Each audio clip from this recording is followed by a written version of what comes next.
is another one of those little things that I've been doing for years that I thought, you know what, this would be a great tip to share with the outdoor community.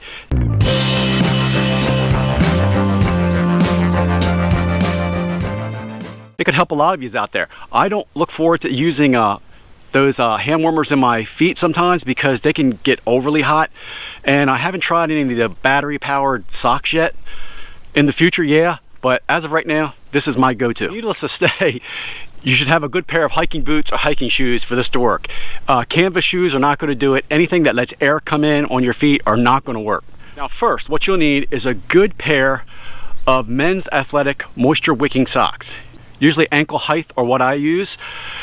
You want to make sure these are synthetic.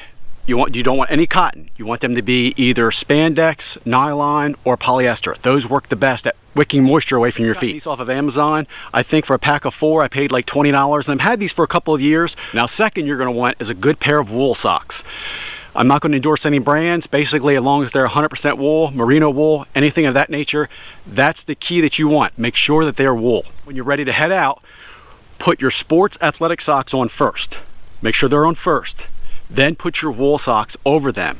And let me tell you, this will make a huge difference when you're out in these type of temperatures, so you won't need to put any hand warmers or any battery socks on. They do have battery powered socks I'd like to try in the future, but right now, this is what I do to keep my toes warm. I only use this setup when I'm out in extreme cold hiking.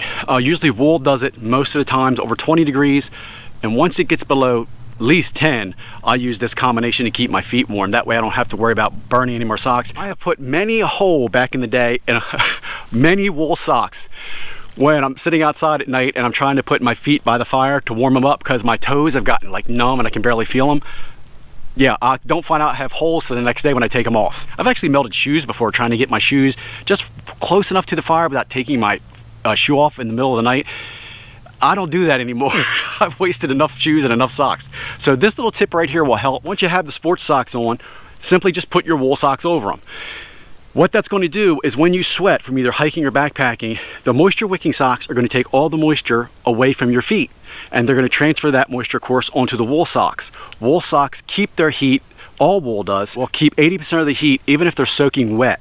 So what that does is it pulls the moisture away from your feet with the athletic socks, puts them to the wool socks, which will dry as your body heats up from your body temperature. While that's happening, the athletic socks will have dried out and given you a barrier between your feet and the wool socks, which are slowly drying out on their own. I mean, not like your feet are going to soak like that much. And what's happening during this process is you're sweating into this sock, which is quickly drying and transferring the moisture to your wool sock. And then as this dries, it dissipates, but this will be the barrier between the moisture and the wool sock from your feet.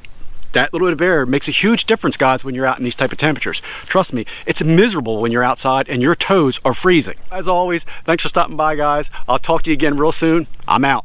Enjoy the view.